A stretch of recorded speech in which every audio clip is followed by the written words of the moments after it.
but they hold China up as the model. If you watch enough World Economic Forum videos, and unfortunately I have, one of their major themes is replacing America as the world's hyperpower with China. They seek to displace America and American ideas with China, Chinese ideas and Chinese money. It's very evident that that's their goal. Frightening. Mainstream media gives you the impression that there is nothing good about America.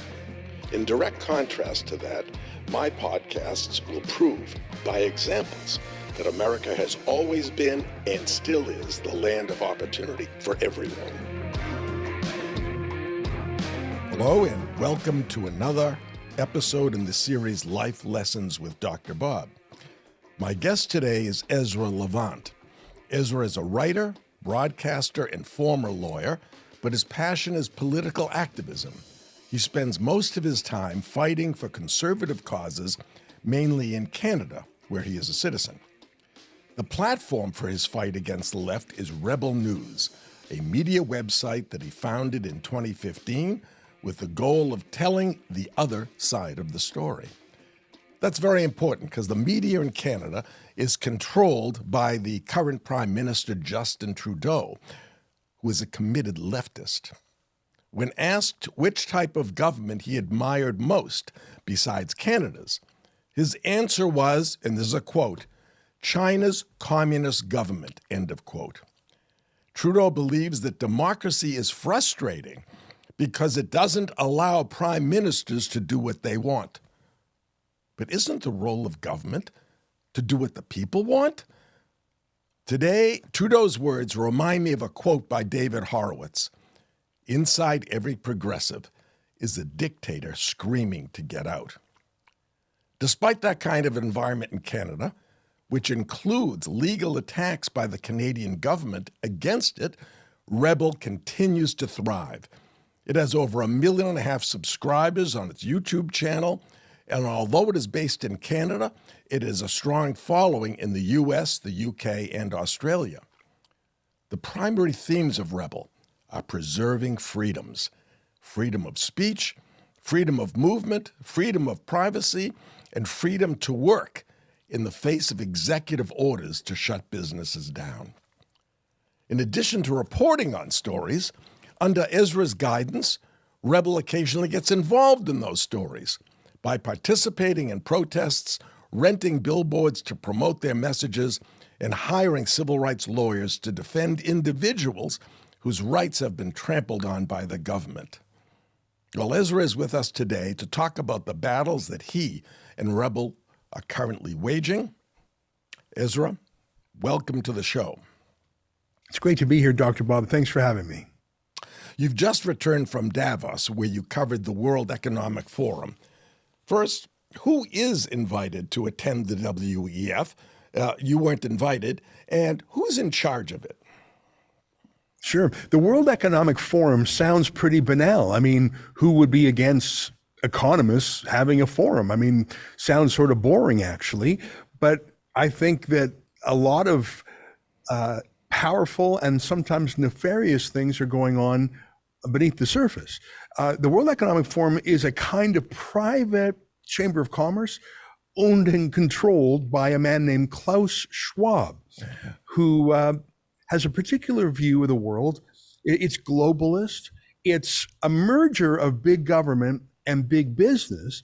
And that's what sort of scares me, because over the 50 years that he's run the World Economic Forum, he has assembled an unparalleled group of oligarchs from business, political, powerful people, even royalty, big tech, NGOs. And I think in some ways, Klaus Schwab and the World Economic Forum are just as powerful, or maybe even more so, than the United Nations. I mean, George Soros is a major backer of the World Economic Forum. His son, Alex Soros, was there this year. Bill Gates is a favorite. Larry Fink, the CEO of BlackRock, is on the board. You have prime ministers, Emmanuel Macron, Jacinda Ardern, who's just finishing her term as New Zealand's prime minister, Canada's prime minister, Justin Trudeau, all go to the World Economic Forum to bend the knee. And it's a private organization, though. It is secretive, and they're not just talking about how to get rich. They're not just talking about business. They're talking about making rules for the world, political rules, but they're not going to pass them through any Congress or legislature or parliament. They're simply going to promulgate them through their influential networks. And Klaus Schwab recently boasted that through their Young Leaders program, where they identify up-and-coming politicians, well, you do that long enough that your young leaders become just plain old leaders. And he boasted about penetrating the cabinets around the world. That was his language, and it's true. Half the cabinet in Canada, in France, in New Zealand are World Economic Forum disciples. Mm-hmm. And that becomes very dangerous when they go to Davos, Switzerland, download the new narrative, the new agenda, and then go back to their democracies and sort of foist the World Economic Forum agenda on those countries. That's why the World Economic Forum is important. That's why I think it's undemocratic and anti-sovereign.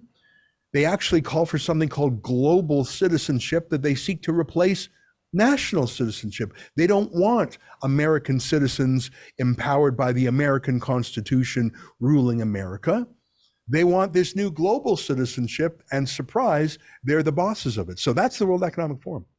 So their goal really is world domination. They want to control every country. I don't think I don't think China or Russia are yet in participants in Davos, are they?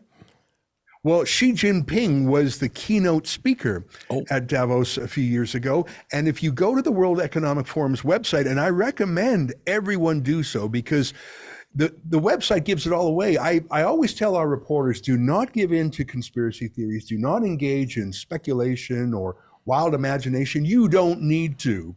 The facts that are out there are insane enough. Just go report them. If you go to weforum.org, that's the World Economic Forum's website, and just sample things.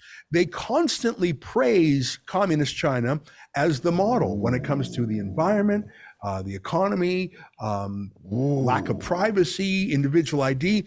The crazy thing, of course, is China has the worst environment in the world. I'm not just talking about the theory of man-made global warming. I'm talking about real pollution in the air and the water and the soil. But they hold China up as the model. If you watch enough World Economic Forum videos, and unfortunately I have, one of their major themes is replacing America as the world's hyperpower with China. They seek to displace America and American ideas with China, Chinese ideas and Chinese money. It's very evident that that's their goal. Frightening. Now, you weren't allowed to participate in the forum itself or the formal talks or the breakout sessions, but you did interview some very interesting people. Tell us about what you did with Greta Thunberg, for example, the 15 or 18-year-old climate expert. Sure. I'll talk about Greta in one moment. Sure. But first, let me just talk about the three ways that journalists can go to Davos. The premier way is journalistic organizations like the Wall Street Journal, CNN, CNBC, New York Times. They go as paid members of the World Economic Forum. So they're not there to report in an accountability style, an independent style. They're as participants. It's almost like they're going to download the new message track to harmonize with power. What's the new talking points on the pandemic? What's the new talking points on Ukraine? What's the new talking points on global warming? So all of the prestige media, I call them the regime media, are there in force, and they actually pay hundreds of thousands or even millions of dollars for the privilege. I see. So they want to be there so much that they pay for the privilege, and they want that privilege, and therefore they're not going to be critical of the World Economic Forum because they want to be invited back next year. Exactly. And they're going to schmooze and rub shoulders with the oligarchs, with the billionaires, with Larry Fink, with Albert Bourla of Pfizer. And I'll get back to him in a second. So the top tier are the regime media who are part of the World Economic Forum, pay to belong, and are there as stenographers, really. The second tier are I'd say, working journalists who apply to get in. They're vetted and screened, and they're allowed within the castle walls in certain areas, but not in most. So they have some access to some of the plenary sessions. And then there's the lowest level, us, the peasants. Certainly we would never pay our way in, and we would not be accredited because we asked too many prickly questions. So we are not allowed in the inner sanctum at all. And think of Davos, it's like a ski town in the Alps. It would be like Aspen, Colorado, or Banff, Alberta, Canada. It's full of ski chalets and, coffee shops, and it's a lovely town, but once a year, the entire town gets taken over by the World Economic Forum. Every single hotel room is booked by the World Economic Forum. And the downtown main drag of Davos is actually taken over by these companies, whether it's Facebook or CNBC, and they mock up. It's sort of like a movie set, and they replace cafes and ski shops with, like, BlackRock has an office there, like a front facing, it's like a movie set. Yeah. So here's the BlackRock or a trade pavilion. show, a trade show where they're selling their trade goods. show, exactly. Yeah. But instead of being in a convention center, they literally take over the town and put up fake buildings. So the whole downtown is made up as a World Economic Forum movie set, really. But there is an inner sanctum that is a high security area. So when me and my other citizen journalists from Rebel News were there, we were allowed on the streets of Davos. We could go into some of these pavilions, but we could not get in. The metaphor would be like a castle with a drawbridge. We could not go across the moat over the drawbridge. So like the regime media could, or even the accredited other media. So we were staying with the peasants, so to speak. There's no peasants in Davos. It's a pretty wealthy town. But we were staying outside the drawbridge. But occasionally some of these VVIPs, very, very important people, would come out of the castle across the drawbridge and be amongst us peasants. And it's such a target-rich environment for journalists. It's incredible. I mean, here's just some names of people I literally bumped into the street, Dr. Bob, because you have thousands of VVIPs there. So I just bumped into John Kerry, the former Secretary of State and now the climate envoy for Joe Biden. I bumped into Tony Blair, the former Prime Minister of the UK. I bumped into Governor Kemp from Georgia. And there were two people I bumped into who were spectacular. One was Albert Bourla, the CEO of Pfizer. And my colleague and I grilled him for a few minutes about things like myocarditis and product liability. But as you mentioned, one of the people we bumped into was Greta Thunberg, who is, I call her a child actor because she's not a child anymore. She's actually 20. Oh. But physically, I don't know if Tiny. there's looks like an adolescent. She looks like 13 or 14. She really does. And that's her magical power, because there's something mystical about someone who looks like a child, almost a child of tender years, like an Old Testament child prophet scolding people, mend your ways, or there will be fire and brimstone. Like, if an adult says that, we sort of discount it. But when a child speaks with a rage and a fury, and you've stolen my dreams, like, I don't know if you remember some of the... Sure. The incendiary. With intensity. How dare you? How dare you've stolen my dreams? You have stolen my dreams and my childhood with your empty words. So she does this shtick, and the whole world bends the knee. So we bumped into Greta on the streets of Davos.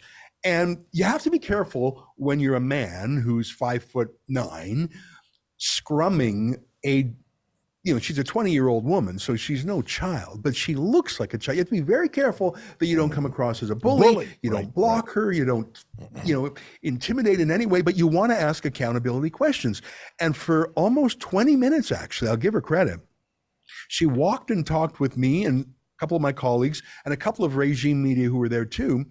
And I have to tell you, Dr. Bob, I asked her at one point, are you an expert or a child actor? I asked her questions like, have you ever been on a private jet yourself? Because most of the people in Davos arrive in private jets. More than 1,000 private jets arrived to bring these VVIPs there. Well, Greta's against that. She's against, the use of carbon dioxide, fossil fuels. So I asked her what she thought about that. Has she ever been on a private jet herself? She wouldn't answer. Mm-hmm. I said, why do you always criticize energy from ethical countries like Canada, the United States? Why do you never criticize conflict oil from Saudi Arabia, Venezuela, or Nigeria, China that gets most of its power from coal burning plants? Yeah. I asked her these questions. I said, why do you never protest against them? And she just laughed. And it was actually quite revealing. For 20 minutes, me and my friends peppered her with questions. She gave no substantive answers. She giggled. At one point, she said, oh, I'm just a young person. Tee-hee. Well, you can't have it both ways.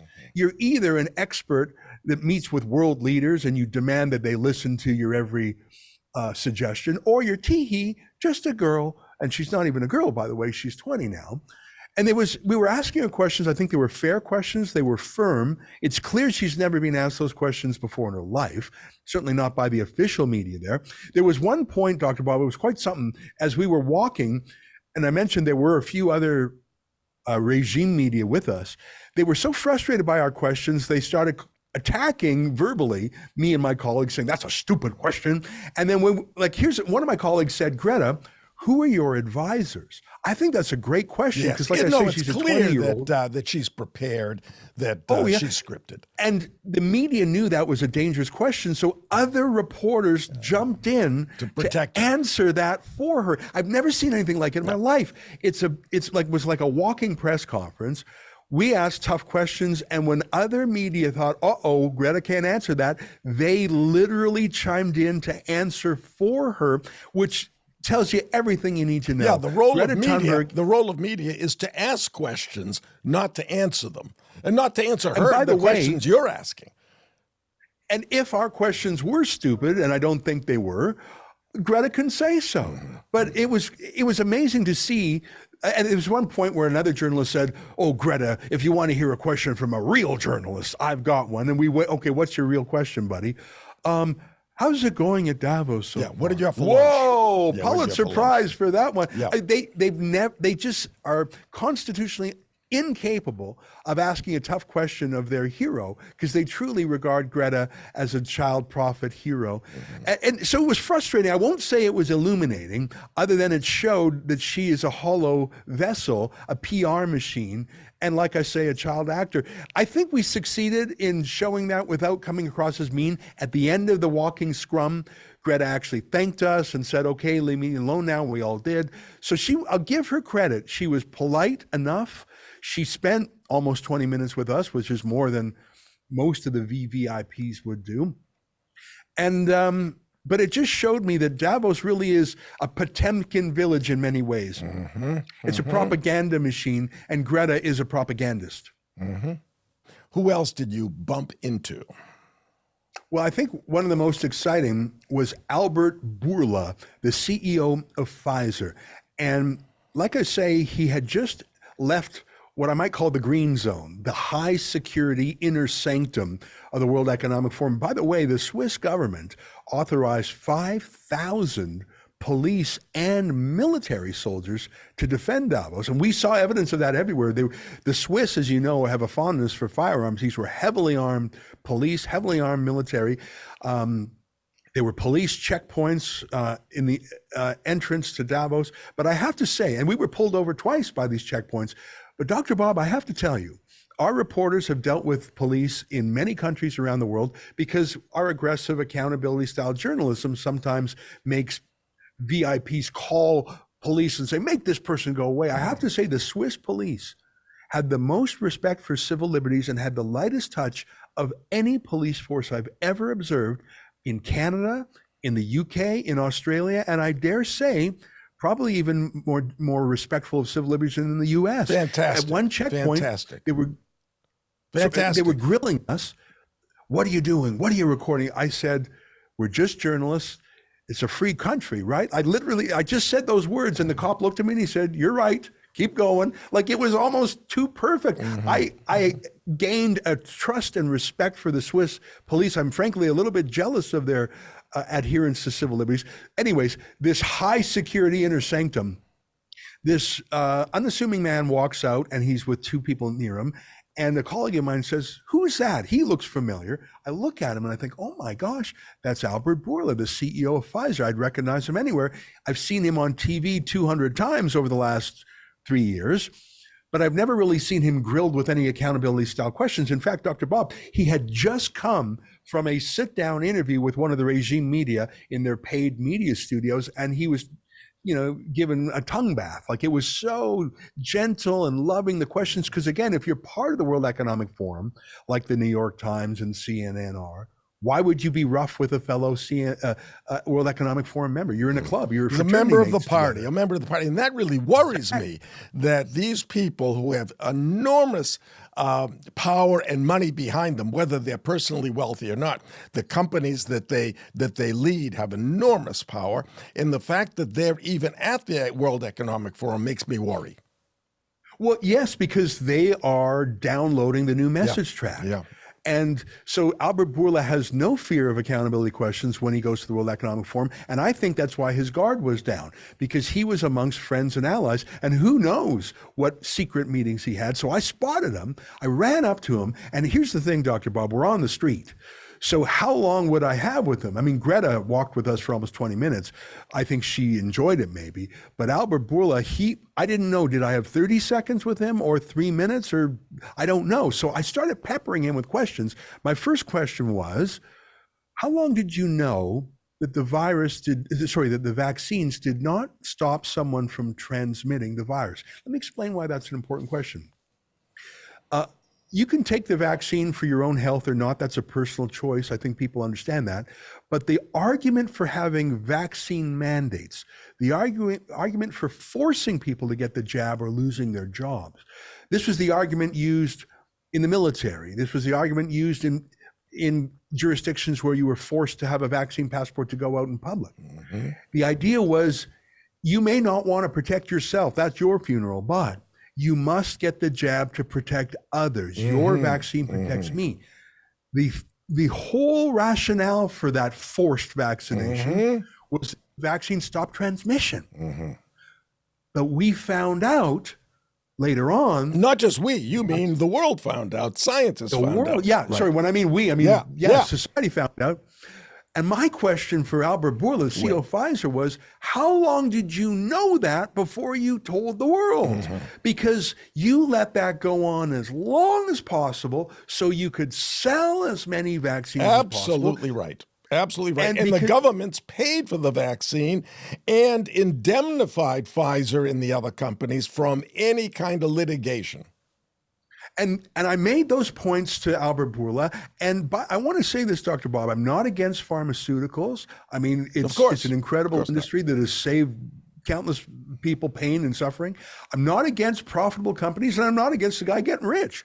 But it was a merger between big pharma and big government, and I would say, and big media. Yeah. And so I had some prickly questions for Albert Bourla, the CEO of Pfizer. He might as well be Albert Pfizer. Right, right. He would love that. He might actually change his name. He's done so well. He wouldn't answer me. So I had a quick decision to make, Dr. Bob. I thought, okay, he's clearly, and my second question, he just said, have a nice day.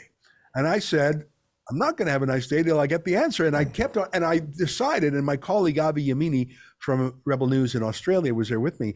And we basically peppered him. We counted later. We peppered him with 29 questions in a row. Now, they weren't all great questions, I'll admit it, Dr. Bob, because we were going on the fly. Of course. Because you are not scripted like the other people. Well, and I had no idea who was going to cross that drawbridge coming out of the secure zone. Mm-hmm. So I had to get my Pfizer questions going super quick. So I asked him about product liability. I asked him about myocarditis. I asked him about, in the past, Pfizer paid the largest fine in U.S. history to that point, $2.3 billion, for deceptive marketing. I asked him if there was any of that afoot. I asked him, who are you meeting here in secret and why is it secret? I asked him, who's getting paid commissions? I asked him whatever I could think of, 29 questions in a row, and he didn't answer any of them. And then finally he ducked away into a hotel, and we thought, well, we're not going to go into that private property and take our scrum there. And that video, Dr. Bob, was seen more than 20 million times on Twitter alone. Wait a minute. I want to make that clear. The video of you interviewing Albert Bourla. was seen that many times. 20 million. In fact, it's probably more now. And I was talking to my colleague Avi Yamini after. I thought, why? We didn't get a single piece of information out of him. It was just me and Avi peppering him with questions. Why would a lot of people watch that? And I have two reasons. First of all, because people felt emotionally, it was nice to see the guy who was behind, the vaccine mandates get some tough questions for once. People felt good to see that. But second of all, it was a repudiation and an embarrassment to the regime media, who for 3 years have asked him nothing but softballs. The fact that we asked him more tough accountability questions in 3 minutes than the entire media party in years, regime media, mainstream media, asked him in 3 years, is a shame on them. And it exposed the media even more than it exposed Albert Bourla. Finally, it showed that Albert Bourla doesn't feel like he has to account to anybody, even though he's de facto a public person. That's right. And they weren't difficult questions. Each one has an answer, right? So the video, also your interview, shows how deceptive or how evasive he is, evasive of answering straightforward questions. Yeah, I really think he could have answered the question about when did you learn about transmissible. I mean, surely he's thought of that. Surely he has some answer. I asked him, I don't think I came up with questions he had never thought of or heard of before. But there I was, some grubby peasant outside the secure zone, asking him questions on the street like a wild animal. And he thought, well, he's not going to dignify that. He's a VVIP. By the way, I went to this private jet airstrip in a town called Alterheim, which is, and literally I was standing there every 10 minutes, another private jet would land, disgorge its VVIPs. They would get into a private helicopter, go the last, 50 kilometers to Davos. They would land in the helipad, then they would get into a black tinted window SUV to go the last kilometer. And again, I'm not against wealth. Congratulations to these VVIPs, but for being so successful in life. But these are the people who then hypocrites. They're telling us to take the bus. Exactly. They'll have private jets, helicopters, and SUVs. They'll tell you to drive less, fly less. Walk. Don't eat real meat, eat synthetic meat or even insects. Believe it or not, the World Economic Forum pushes eating insects, pushes eating synthetic meat. I can assure you the VVIPs there were not eating synthetic meat. They weren't even driving green vehicles for show. There was a citizen journalist from Japan who did an interview with a driver who said, no, these VIPs don't want green vehicles. They're too unreliable in the cold, I think he said. We only drive luxury SUVs for them. So that's the thing. Larry Fink, on the board of the World Economic Forum, $10 trillion of assets under management. He's a master of the universe. Do you think he goes around in a Prius? Do you think he takes public transport? Of course not. And nor should he, by the way. But he has this bizarre idea of ESG, environmental, social, and sustainability goals. He's culturally Marxist. He's a gazillionaire, but he uses BlackRock, which is his company, to infuse leftist values into corporations into which he invests. That's wrong two ways, Dr. Bob. First of all, he's hijacking his investors' money and weaponizing it for his own personal political taste. And second of all, he's using it as a condition for investment in companies. So if you want money from BlackRock, you better dance to Larry Fink's bizarre left-wing political It's pills. even worse than that, Ezra. And because he manages this fund, he believes that he has the power to speak for all of the investors in that fund. For example, I had some amount of money in a BlackRock fund, and he doesn't speak for me, but he tries to speak to me. As the CEO of a public company, I received, as many other CEOs did, letters, 3-page detailed letters personally signed by Larry Fink, telling me as the CEO and chairman of my company that we have to take a stronger position on ESG, which stands for environment, social, and governance issues. And he detailed, not just outlined, what that meant. And he has the power to do that because BlackRock has a large stake because they manage over $1 trillion of money. They invested in companies around the world. And because of the size of BlackRock, they have large positions in many companies, large positions, almost not 50%, but 5 or 6 or 7. In my case, it was maybe 8%. They were the largest shareholder. So Larry Fink uses that as his own, as if he personally owned the 8% of that company. And he is telling the CEO and chairman what he wants that company to do. Now, shareholders have the right to do that. Shareholders own the company. But Larry Fink is not a shareholder. It's BlackRock organization. The mutual fund is the shareholder, and he is supposed to speak for the people who put money into BlackRock. He can't speak as if it's his money, but that's what he does. And he is telling CEOs of companies what to do, how many people to put on the board, and the overall makeup of the board, how many women, how many this, how many that. And the threat is, if you don't do it, then he will sell all his shares or he'll put his own people on your board. So it's an incredible amount of power that he grabs, not given. He's not given that power, that he has taken.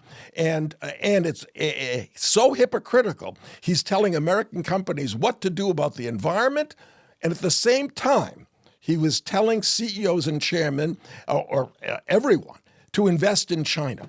Now, China has the worst history, reputation for the environment. All you have to do is go to Beijing or Shanghai in the winter. You can barely see the sky because of the pollution. And about social governance, social issues. China has concentration camps in the western part of China where they have imprisoned the Uyghurs, for example. So here he is telling American companies how to behave and how to be good stewards of the environment and of society, yet at the same time he's telling people to invest in China. It's a disgusting situation, and more and more people like Rebel should be speaking out against it. So let's hear your point on BlackRock. Well, that's a fascinating insight from you, from your experience. First-hand experience. Yeah, it's incredible. Well, actually, I think that BlackRock now has, believe it or not, $10 trillion under management. So he really is as large and powerful as many sovereign governments. And what you just described on your own level, your personal experience, Dr. Bob, now expand that not just to the 10 trillion in assets that Larry Fink runs, but he wants to use the World Economic Forum as a quasi or crypto government. Here's what I mean by that. So Larry Fink meets up with Klaus Schwab and the Soroses and Bill Gates and Al Gore, who's on their board. Al Gore is on the board of the World Economic Forum.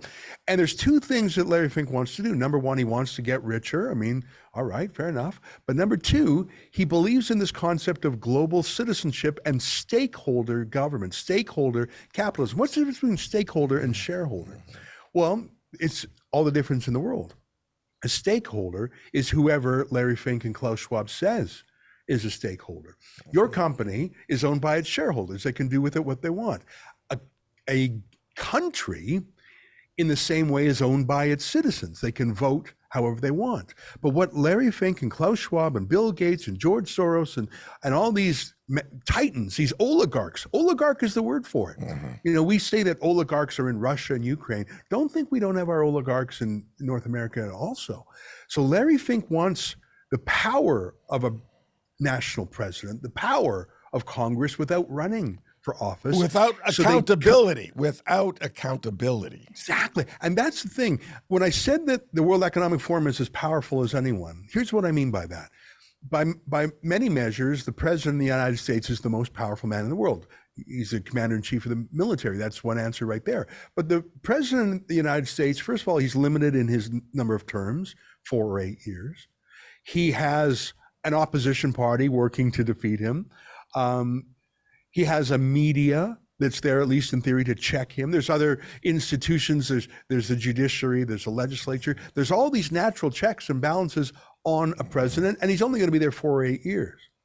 The head of the Secretary General of the UN Security Council, or the UN General Assembly, same thing. He's only there for a number of years, and really he knows other world leaders, but that's it. But Klaus Schwab and Larry Fink and Al Gore and these people of the World Economic Forum, first of all, no one ever replaces them. Klaus Schwab's been there 51 years. Number two, it's secretive. They don't have a congressional record of their debates. They don't have a lobbyist registry of who's meeting whom and who's paying whom. Albert Bourla wouldn't tell me who he's meeting with. Neither would Greta, by the way. Third of all, there's no internal opposition. It's a kind of tyranny. It's a kind of dictatorship. Not kind of, it is. It is. It absolutely is. And so Larry Fink wants to create this concept of global citizenship where the World Economic Forum and other proper people, they're friends, and you become a friend by investing No, they don't millions. want the people. They don't want the people's opinion, or they don't want to give the people power. It's just as Justin Trudeau said. He admires the communist China because they can do what they want. That's just what he said. They can do what they want. And so that's what's scary. I mean, I don't care if some captain of industry has a strong opinion that I disagree with. He's welcome to his opinion.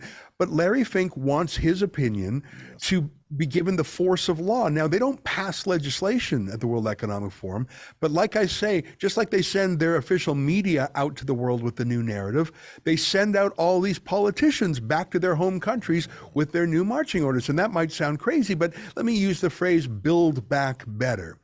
I don't know if you notice this, Dr. Bob, but not just Joe Biden and the U.S. Democrats, but Justin Trudeau, Jacinda Ardern of New Zealand, Boris Johnson of the UK. All of a sudden, half the world leaders in the West are using the identical build back better language.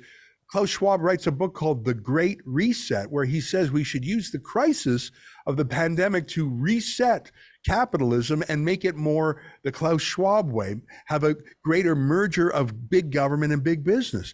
I think that what makes these people nefarious is that they seek to rule us by removing the national sovereignty and the national constitutions that empower citizens. They don't want citizens, and I wouldn't even say they want subjects. I think they want customers who are obedient but don't have any say. Like the ideal Klaus Schwab, Larry Fink future would be, well, they made a video about it a few years ago. You can find this on their website. The video was called You'll Own Nothing and You'll Be Happy. Like they have all these videos telling you about the future where you'll have China-style social credit, digital ID. In fact, let me tell you a quick anecdote, Dr. Bob. I was there and there was a nice woman right outside the drawbridge, as I call it. And I just went up to her and said, who are you? What do you hear? She was the head of COVID for the World Economic Forum. So she was in charge of the message, testing people and credentialing them. And like one of the ways you could identify these VVIPs is they all wore name tags with different colors on them that showing your rank and your status. And so people were showing off their name tags just to show where they were on the pecking order.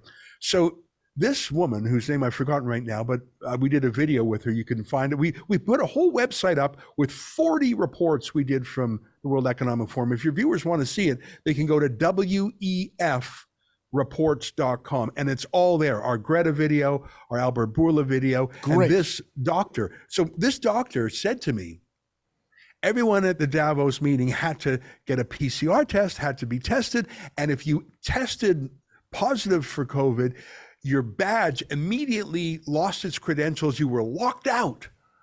It was a form of digital ID, and everyone, she said, at this conference, with a push of the button, could be unpersoned, couldn't go anywhere. And she held that power. And I thought, my God, that's the test run for all of us, because that's how it is in parts of China. I know one of the key issues at World Economic Forum is the environment. Now, first it was global cooling that we were worried about. And a year or few later, it became global warming. And because during the winter, people were not taking to the message of global warming, so now they just call it climate change. And we're told that everything we buy and everything we do is a danger to our environment. As an extreme example, this was just a couple weeks ago, A recent study by researchers at the University of Quebec, your country, claimed that brewing coffee is now on the list of dangers to our environment. So is Starbucks really murdering Mother Earth? What is this all about, Ezra? You know, unfortunately, Dr. Bob, over the last 2 or 3 years, I think, quote, experts have taken a big hit in the public mind. I mean, how many experts told us to do how many crazy things that we later found out had no basis in science? I mean, Scott Gottlieb himself, the former FDA commissioner, admitted that no one knows where the 6 feet of separation rule came from. No one knows. Just someone said it. And so that's not a skeptic saying that. He's a director of Pfizer, former FDA commissioner, Scott Gottlieb. He says no one knows where it came from. Yeah. But it was enforced everywhere during the pandemic. Not just, I saw a video in Canada of a barber shop where some health police had a tape measure between barber stools. Is this 6? Like they were measuring to the inch, as if that's. I mean, remember, experts said, at least in Canada, if you're in a restaurant, you can sit down without a mask. Yes. But if you stand up, you have to put your mask on. Yes. Oh, that's clearly because the virus is altitude sensitive. You know, it's only active above 5 feet. So if you stand up, you got to put that mask on. Yeah, the same story in San Diego. To get into a restaurant, you had to approach the restaurant with a mask on and go to your seat with the mask on. But as soon as you sat down, you could take the mask off. So, yeah, all these rules that these so-called experts imposed on us, people soon realized that this is nonsense, and these quote-unquote experts are now in question on many, many things. And people have to get more skeptical about what they read, what they hear, and what they see. You know, skeptic, that comes from the Greek word for to look, to inspect, and science, the same sort of root word there. Science is a process of challenge. I mean, think about the scientific method. You have a theory, you test it. You have a hypothesis, you test it. You succeed, you fail, you redo it. Constant challenging. You know, science is in fact a belief in the fallibility of experts. That's right. That's right. Richard Feynman said that. The fallibility of experts. And the best example, I don't know when it was, maybe it was in the 1300s, 1400s, when the accepted truth was that the world was flat. Oh, yeah. Right? Yeah. The accepted truth was the world was flat, and then, I forget, it was a famous Italian scientist. Galileo. It was Galileo who came out and said, no, the earth is a sphere, and I think they were ready to execute him because of that. So there are always thoughts by experts, but the scientific method is to always question their positions, and that we are losing that in this country. I don't know about other countries, where now it's almost considered breaking the law. In Canada, in California, they have just recently passed a law, Ezra, that holds doctors accountable if they discuss with their patients or propose alternatives that are not the accepted norm, right? I know a little bit about that. Go ahead. I've studied that California law. By the way, a judge just suspended that law while a challenge proceeds. I spoke to the lawyer fighting it, Janine Eunice. She's with the New Civil Liberties Alliance. She told me a few things about that law. First of all, that law only applies to COVID. Isn't that funny? I didn't know that. I thought it was so that sort of gives it all away, doesn't it? Yeah. And second of all, the judge who suspended the effect of that law while the case proceeds, and I'm so glad that you still have some judges in America that care for freedom. The judge said that the definition of misinformation was so nonsensical. Like, basically, what does misinformation mean? One man's theory, one man's fact, one man's opinion is another man's misinformation. And the whole idea of a free society is we have the marketplace of ideas, let truth and falsehood grapple. And by the way, that's essential to medicine as well. The concept of a second opinion, it's not an insult to say, I'd like a second opinion, doctor. That's right. Because Because medicine is so complex, each patient is so unique, asking for a second opinion is encouraged. And what we did instead, especially in Canada, our country was really bad. Any doctor who dissented, who suggested alternative remedies, who suggested that natural immunity was effective, they were investigated by the regulators up here called the College of Physicians and Surgeons. And so they would silence any doctor or suspend them, any doctor who was a critic, and then they would say, oh, we have unanimity. Every doctor agrees. Well, yeah, because you fired those who dissented. And there was such conformity. Dr. Bob, it reminds me of two amazing studies that were done in the 60s. Both professors happened to be Jewish, and I don't think it's a coincidence because I think they were studying what went mad in Nazi Germany 25 years earlier. Here's what I mean. One of the experiments was called the Milgram experiment, and one was called the Asch conformity test. How did Germany, which was one of the most educated, cultured, successful, modern countries in the world, get so evil, go so mad? How did they go crazy? I mean, it didn't happen overnight, by the way. Hitler took power in 1933, and the war began in earnest in 1939, and the Holocaust actually didn't even begin in earnest a little bit later. But how did it happen?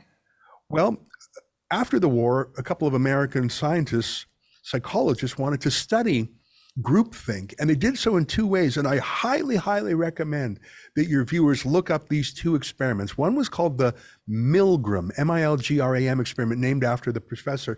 And they put out a help wanted ad for people to be a student and a teacher.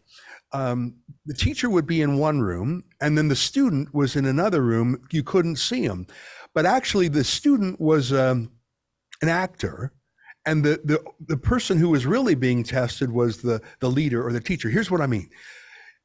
Someone was told to ask really simple questions to the person in the other room, and if the person got it wrong, to give them electrical shock. And it started off with a low voltage shock, and then it went higher and higher and higher. Like I say, the person in the other room, the student, was just an actor pretending to be shocked. It was the teacher that was really being tested. So the first time they got the question wrong, you heard an ow. And then you move to the next question, you move it up, move it up, move it up. And there was a person in the room wearing a white lab coat. And that person had very strictly scripted words like, you must proceed, please proceed, you have no choice. This is to the teacher. There were three people. I got it. So the teacher was really the random person chosen for the study. That's right. But there was a white lab coat person in the room there. With the teacher. Yeah, okay. And he was also an actor. He was also part of the experiment. That's right. And any time the teacher, who was actually the naive subject, right, person, said, oh, I don't know about this, the person in the white lab coat sauld, you must.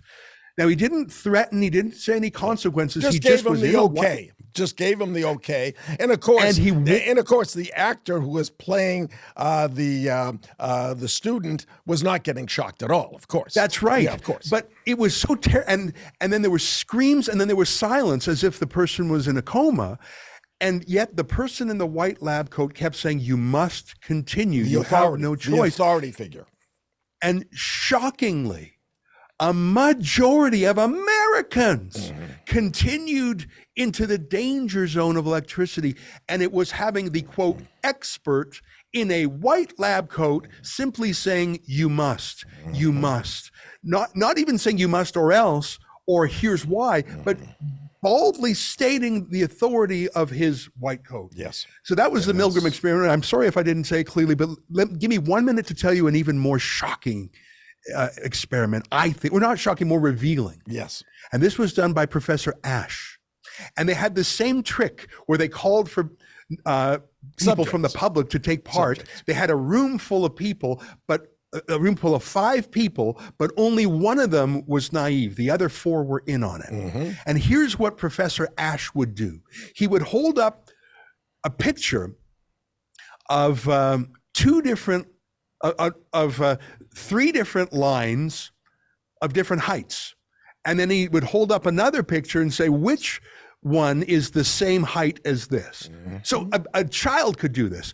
On one hand, 3 lines of different lengths, and then he would hold up another line of a certain length and say, this is as tall as which of these 3?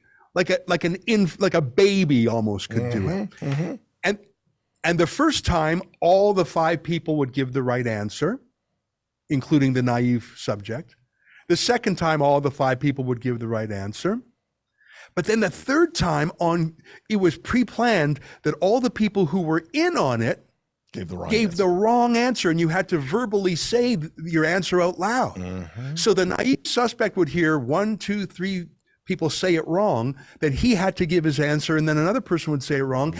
And Professor Ash found that 35% of the time, the naive suspect went along with the wrong answers, even though he knew they were wrong. Because he was swayed by the group. The group says this is the right answer. It better be the right answer. Yeah, and there were 2 reasons the professor found. Number one is the person thought, well, maybe I'm wrong. Maybe they're right.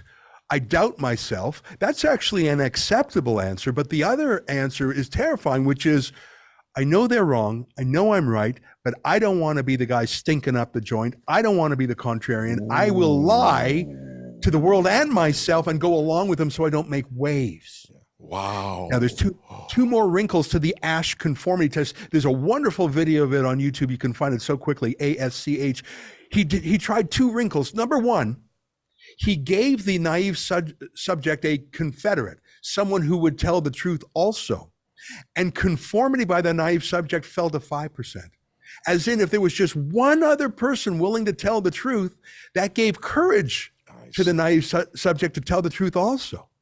Another way to tell the truth was to do so anonymously, to write down your answers rather than say it in public. So these 2 tests taken together tell us a lot, Dr. Bob. Number one, we think we're so moral and noble and we would never do terrible things like they did under communism or Nazism, but the Milgram experiment proves that if there's an authority figure. That's what it proves, that the Germans weren't evil, or they weren't any more evil than the rest of us. That's what those 2 experiments And the conformity test shows, well, isn't that the story of the last 3 years? Wear a mask. No, it's crazy. Well, everyone else is wearing a mask. You wear a mask too. Let me tell you a personal story about that.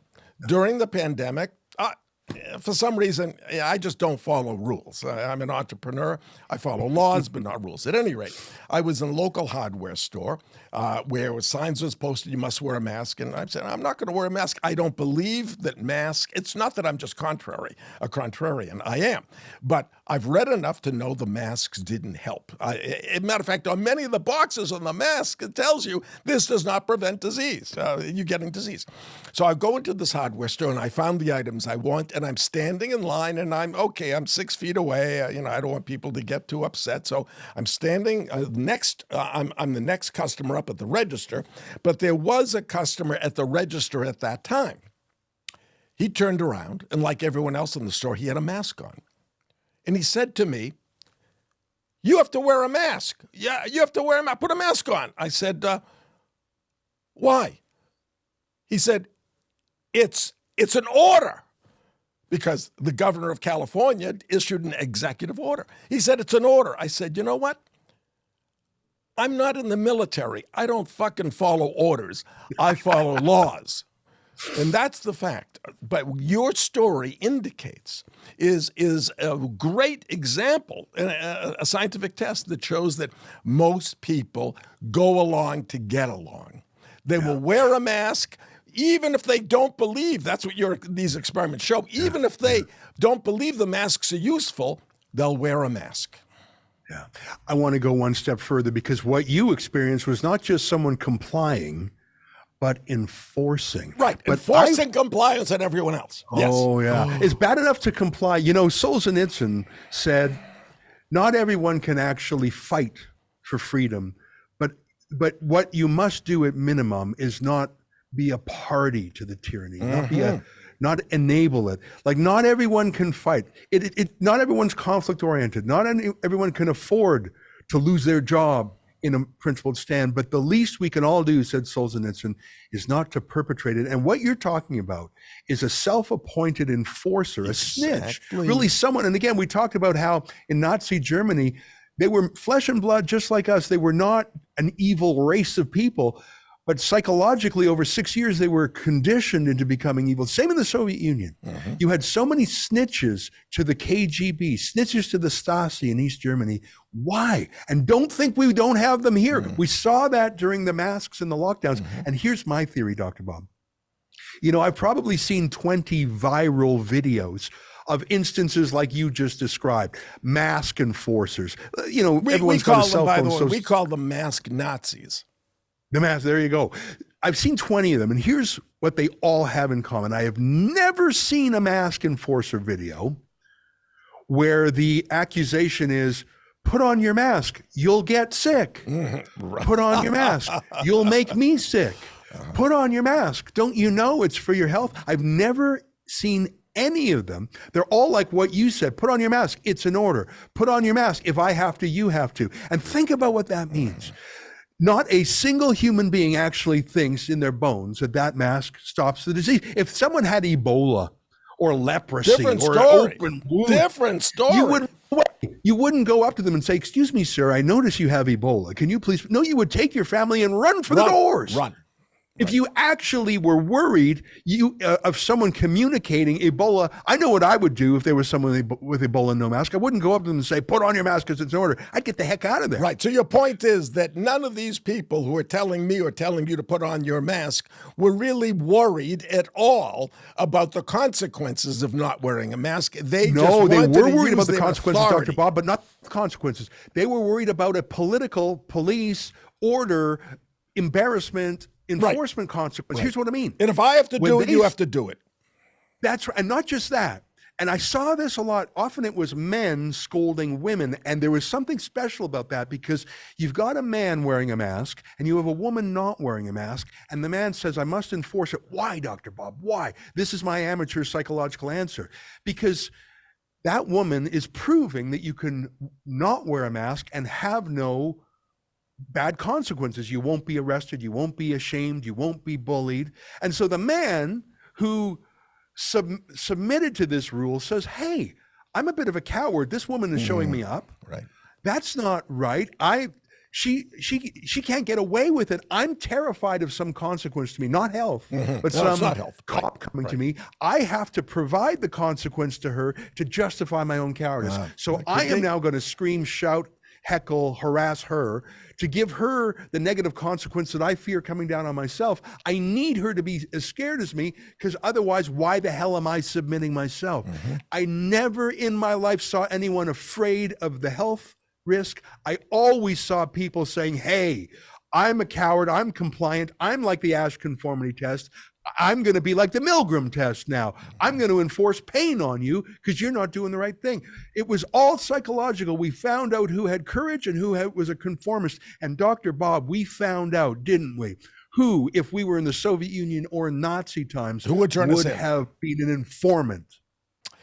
Next, Ezra, I want to talk to you about your book, Shakedown, that was published in 2009, in which was selected as best Canadian political book of the last 25 years, not just of 2009, but of the last 25 years. And in that book, you claimed the government was undermining democracy in the name of human rights. You went toe-to-toe with the Canadian Human Rights Commission in Alberta. Give us some details of that battle. Sure. Back then, I was the publisher of a small magazine, and the Danish newspaper Jyllands-Posten published some cartoons of the Muslim prophet Muhammad. And this later caused some riots in parts of the Muslim world. And it was a huge news story. More than 200 people died in those riots. And newspapers around the world started censoring them and banning them. Like the New York Times motto, all the news that's fit to print. They didn't show them. The New York Times will show anything. They certainly don't respect religious sensitivities, at least not for Christians or Jews. So the fact that there were all these violent riots around the world, and the fact that so many progressive media were self-censoring, people thought, well, they must be atrocious cartoons. I had a magazine, so I was in a position to show my readers. So we published a selection of 8 of the cartoons, basically showing what the fuss was about. Most of them were very banal, and we had a discussion in our magazine about how not every Muslim holds that it's illegal to portray Muhammad. We showed medieval mosaics by Muslims depicting Muhammad, and we said, look, there's a separation of mosque and state. Even if you don't like this is Canada, Denmark, United States. These are free places, and you have to understand that you can't impose Muhammad's law on all of us. If you're Muslim, you can follow Muhammad's law, but we follow Queen Elizabeth's law in Canada, or King Charles now. So our viewers loved it, our readers loved it, including a lot of liberal Muslims who wrote to me and said, finally, someone's got the courage. I remember one letter writer said, I didn't leave Sharia law to have it follow me to Canada. I felt pretty good about it, but then I got a letter from the Alberta Human Rights Commission, which is a government agency, and a local imam, a Muslim preacher born in Pakistan, filed a complaint against us saying that it was hate speech. And again, we just showed what the central artifact of the story was, the cartoons, and we gave, different views on it. It wasn't hate speech. And I wrote a quick reply to the Human Rights Commission saying freedom of speech. I'm sure you're just going through the motions here. I'm sure you'll dismiss. They did not dismiss it. In fact, for 900 days, the government's resources, government investigators, government prosecutors, 900 days they hounded me. And finally, I had an investigation, and we managed to get permission. We negotiated for me to bring a camera in to my investigation to have a record of it.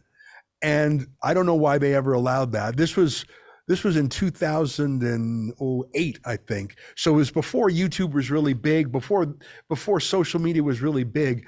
So I don't think they knew it was coming. So I recorded this interrogator asking me my religious and political views. Mm-hmm. Like she was saying, why did you publish these cartoons? Dr. Bob, if you were to ask me why I'd published them, I'd give you a real answer. I'd say it's because the central artifact of an important news story. Right. This is the story. Yeah, but if the government asks you, it's different. See, if you ask me, Dr. Bob, we're having an interesting conversation. I'm going to try and come across as persuasive as possible. I want to look good. I want to be smart. There's all those motivations. But if a government prosecutor asks you those questions, it's very different, Dr. Bob, because something obviously turns on my answer. One answer is right and one answer is wrong. And I might be fined or punished in another way if I give the wrong answer. So I made a moral decision, Dr. Bob, that I wasn't going to give the most thoughtful, reasonable, persuasive answer I could, because I'm not trying to bargain with this prosecutor for my freedom. Yeah, you have to protect yourself. So yourself. I said to her, I published those cartoons because I have a right to. Because it's my right to. Right. And she said, well, what was your thinking? And she asked me questions about my religious and political views. I said, whatever is most offensive to you. I said, I reserve maximum room. I'm not going to try and bargain with you. I did it. It's my bloody right to do so. So I put those videos on YouTube. I'd never put a video on YouTube before. They went super viral. This was before that happened a lot. And it turned into a huge cause in Canada. And I knew, Dr. Bob, that no one would believe me if I simply said I was an author who was interrogated about my political and religious views by a government prosecutor. I know no one would have believed me if I didn't have the video. And that's been a lesson I've carried with me for many years. It's 2023 now. We have rebelnews.com. We have dozens of journalists. And I've learned the lesson from that day. Video where it didn't happen. Pictures or it didn't happen. Always get it on tape. The world is so insane, people often won't believe how bad it is until you film it. Anyways, about the book Shakedown. So I wrote about that experience and how these human rights commissions are just crazy. My own example was the central example, but I gave a ton of other crazy examples. I'll give you just 2 super quick ones. Someone who worked at McDonald's and said they didn't want to wash their hands because of a skin condition that no one could diagnose. McDonald's paid her severance and said, sorry, you're working in a restaurant, you have to wash your hands all the time. She sued, saying it was discrimination based on disability.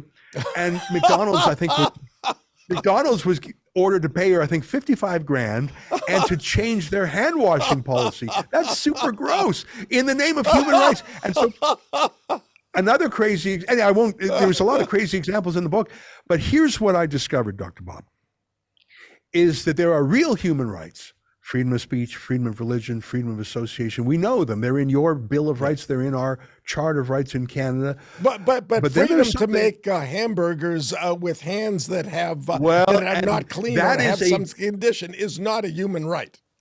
That is a counterfeit human right. And just like counterfeit money devalues real money, a counterfeit human right devalues real human rights. It steals the language of human rights. It sneaks through, just like the Canadian Human Rights Commission. Well, who could be possibly against that? Those sound like wonderful things. I like humans. I like rights. These people are a commission. They sound wonderful. Just like the World Economic Forum.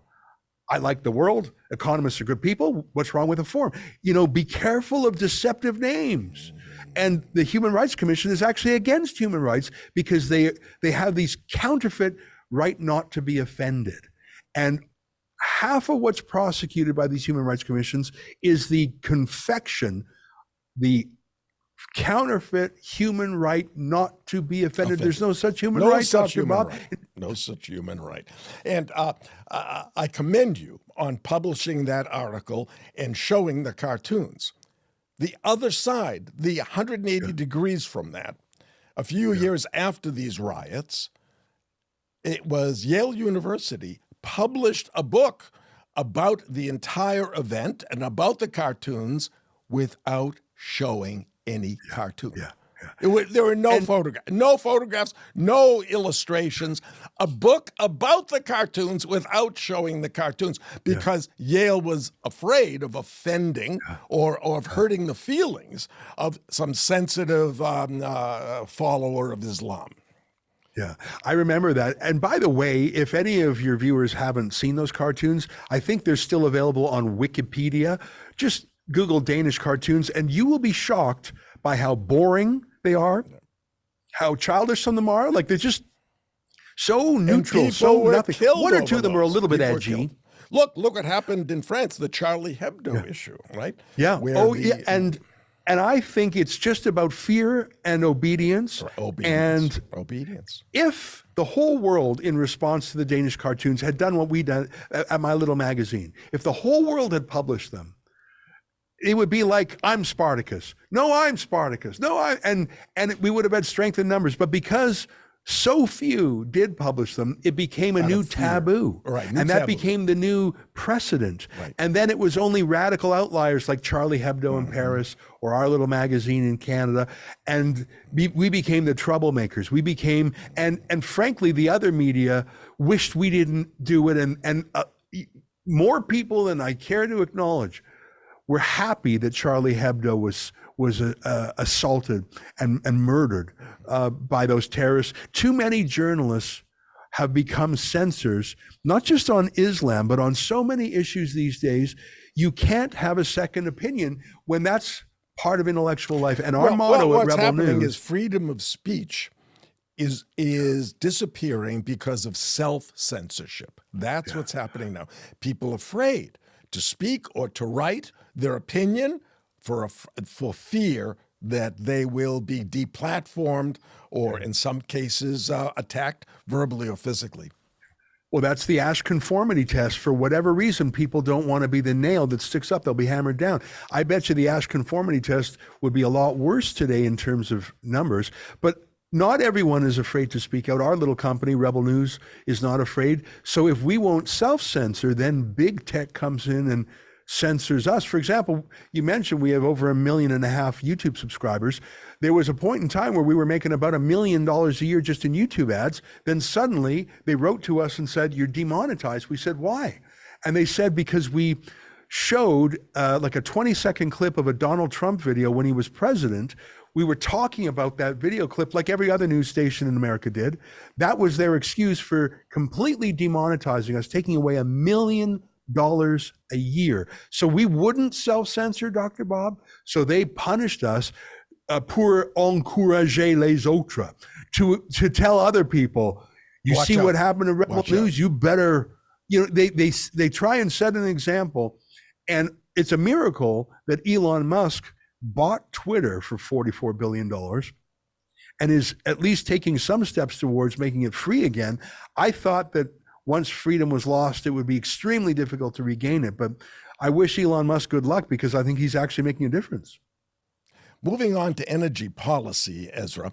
As you know, the Biden administration has a policy of moving away from using natural gas and petroleum and instead relying on so-called renewables of wind and solar. Now, having written 2 award-winning books, Ethical Oil in 2019 and Groundswell, The Case for Fracking in 2014, you have a fair bit of knowledge in this area. So do you think it's possible to replace our current enormous dependence on natural gas and petroleum with wind and solar? Is that possible? I don't know if some miracle technology will be invented in the future that makes it possible, but I don't think the math is there now. As Alex Epstein, who wrote Fossil Future, likes to say, it's not renewables and non-renewables, it's reliables and unreliables. Because the thing about solar and wind is just not reliable. It's extremely difficult to store that energy, whereas nuclear, natural gas, coal, it's reliable, it's affordable. And by the way, we don't even know the full environmental consequences of the rare earth metal mining that goes into some of these renewable technologies. But I think the way I look at it is one day we might invent the fantasy fuel of the future that's perfect in every way. I mean, there's a lot of movies about that. Star Trek talks about dilithium crystals. Avatar talks about unobtainium. It's a fantasy. It's a dream. And I hope that day comes. But I know I have to fill up my car with gas probably today or tomorrow. So I can't wait for that miracle fuel of the future that's perfect in every way other than it doesn't exist. So the question is for myself, for my car, I'm going to fill up my car with gasoline made from oil. So what are my choices for that? Well, either it comes from an ethical oil country, Canada, United States, North Sea oil, and I'm almost running out of ethical countries, or I buy conflict oil from Russia, Saudi Arabia, Iran, Nigeria, Venezuela. And what do I mean by ethical or conflict oil? Well, Dr. Bob, in my book, Ethical Oil, I think of the 4 things that progressives say they care about, and I actually think they do care about them. Environmental responsibility, peace, the treatment of workers, and civil rights. I think those really are liberal values. I happen to believe in them too, by the way. So look at the oil in the United States, look at the Gulf of Mexico, look at fracking, look at the Arctic National Wildlife Refuge. Is it peaceful? Obviously, it's not going to fund terrorism like oil in Qatar. Is it environmentally responsible? More than any other country in the world. They don't care about the environment in places like Nigeria or Iran. How about treating workers right? Well, the workers in the Gulf states are practically indentured servants, whereas in America, Canada, they're making 6 figures. And finally, civil rights. If you're a woman, if you're gay, if you're a minority, you're treated atrociously in many of these countries. You're stoned to death for adultery in Iran or Saudi Arabia. So I say, until we develop that fantasy fuel of the future, we're going to get oil from somewhere. And I put it to you that Canadian oil from the oil sands, American oil, North Sea oil, just a handful of ethical countries, it's the fair trade coffee of the world's oil industry. And this is what I put to Greta when I saw her on the streets of Davos. How come she never criticizes conflict oil? Why is she only going after our oil and gas? And by the way, Russia, its chief weapon in Ukraine is not a tank or a missile, it's the energy weapon. Russia is so wealthy because it sells natural gas and oil to Europe, of all places, because they're not developing there's a lot of bans on fracking throughout Europe. Europe could probably be energy self-sufficient if it were allowed to be. And I think that to answer your question, in the United States, shutting down America's oil and gas industry is not just an atrocious thing to do to American workers, many of whom are in labor unions, by the way, many of whom claim to be Democrats, like steel workers on the pipeline. Why did they shut down the Keystone XL pipeline? That would have brought 830,000 barrels of Canadian ethical oil down to the U.S. to displace that Venezuelan oil. Why did Biden do that? every barrel of oil that you do not buy from Canada or the United States is a barrel of oil that you're buying instead from some tyrant or dictator or terrorist. From enemies of America who are using profits from that against America. It makes no sense. But wait, you were talking about unobtainium. Well, there is an answer to obtaining a large amount of conflict-free, of environmentally friendly power, and that is nuclear power. Nuclear power, all the statistics, all the data is it's the safest form of energy in the world. Yes, there have been a couple examples in Chernobyl and in Fukushima in Japan where there were problems with nuclear plants, but they never compare the number of deaths, the small number of deaths or problems, with the huge number of deaths of mining coal or drilling for oil, which are very dangerous, generally speaking, to do, more dangerous than nuclear power.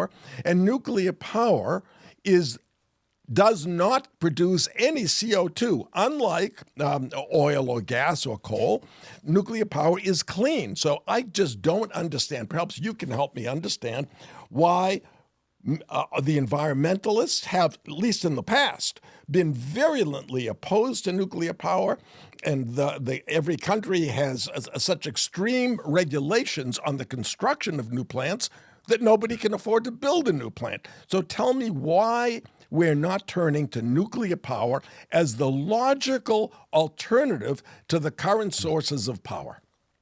Yeah, I agree with you completely. Nuclear power is an excellent source of power for industry, for homes, for the electric grid. I think that for the internal combustion engine or for airplanes, you're still going to need petroleum products, jet fuel, but absolutely nuclear power. It's despite the Hollywood demonization of it as dangerous, it is absolutely the safest form of energy per unit of energy, and known to man. And not just the production and the use of it, but energy itself saves lives. When you lift people out of poverty with affordable energy, you are saving lives. I mean, if you want to help the world, have affordable food and affordable energy. Exactly. You do those two things, everything else takes care of itself. So why, Dr. Bob, would the activist left, why would the Greta Thunbergs of the world want to get rid of the reliable, affordable, secure energy of nukes and Western oil and gas and rely instead on OPEC and Russia? The answer might be, who knows, maybe they're being paid by OPEC and Russia. It would be a great investment. But I think another answer is the need for a perpetual crisis. You are an industrialist, a builder, a creator. Most people try and add value to the world. They go to work and they do a job. But the radical protest left, the Greenpeace needs conflict. They need a crisis. If suddenly we had a reliable, cheap, endless form of energy like nuclear or like the oil sands in Canada or like fracking, well, what would Greenpeace do for a living? They need to rev people up. They need that sense of crisis, especially if they want to sell expensive solar or wind. They have to make other sources of energy more expensive to compete. When I bumped into John Kerry on the streets of Davos, I said, "Are you happy that energy prices are so high because it makes people transition to green energy?" He said he didn't have time to answer that, which is a fair point. But the left actually loves high oil prices, gas prices, because then it makes their alternatives of wind and solar look competitive by comparison. They're not, by the way. I would love a future of clean, plentiful natural gas, nukes, and ethical oil. But the left, they don't see an angle in it. Right. The left thrives on conflict. That's what the left does, and without proposing solutions. Well, Ezra, thank you for spending time with me today, and thank you so much more for your continued efforts to expose the hypocrisy of the left and the dangers that the so-called progressives are to free societies. Thank you, my friend. The leftist government in Canada finances and controls the Canadian media. So obviously, Rebel gets no funding from the government. It finances its efforts through crowdfunding. There are enough patriots that donate on average $58 each to keep Rebel on the political battlefield with its small army of 50 employees. If you want to help Ezra and his team at Rebel News continue their battle against the woke and the leftists, then go to rebelnews.com and click on Donate. Your donation, even if it's small, along with those of like-minded people, really does make a difference. Thank you for watching, and if you enjoyed this episode, please subscribe and you'll automatically be notified of future episodes in this series. Thanks so much for listening to another episode of Life Lessons with Dr. Bob. If you enjoyed these interviews with some of today's most influential thought leaders, please follow and rate the show on your favorite podcast platform. And don't forget, you can also watch each episode on YouTube as well. We'll see you next time.